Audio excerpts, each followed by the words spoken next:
FC Sion, la coupe reste la coupe, peu importe l'adversaire. Et c'est par train spécial que ses fidèles supporters ont rejoint Bodenweide, quartier bernois, où évolue le FC Pristina, club de première ligue. Et comme souvent dans pareille opposition, le petit y met tout son cœur. C'est même lui qui met le premier le nez à la fenêtre à la 5e minute, mais la frappe de Laurin Bauer ne trouve pas le cadre du but sédunois.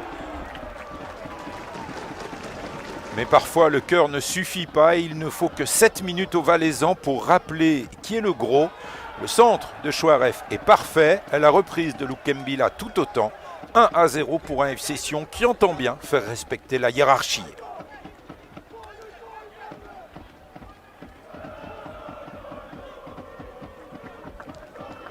On ignore si le président Constantin apprécie le spectacle, toujours est-il que ces hommes se contentent ensuite de gérer leur avantage.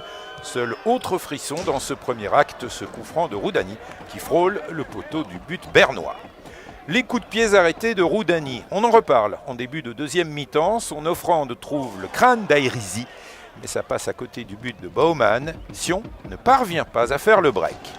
Du coup, le petit se rebelle et passe tout près de l'égalisation à l'heure de jeu.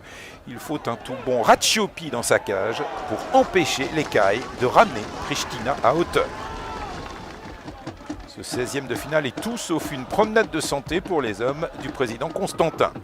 Minimaliste dans le jeu, Sion reste dangereux sur corner sans pour autant trouver le cadre, à l'image de cette nouvelle tentative de Balthazar Costa. En ne se mettant pas à l'abri, les Valaisans s'exposent à une mauvaise surprise, toute proche de survenir à 5 minutes de la fin. Maïrezi, encore lui, a le réflexe salvateur devant Nouchi. Dans la foulée, Botelli sert parfaitement Chipperfield qui entérine enfin la qualification du FC Sion pour les 8e de finale. L'essentiel est acquis, mais ce FC Sion-là reste très perfectible.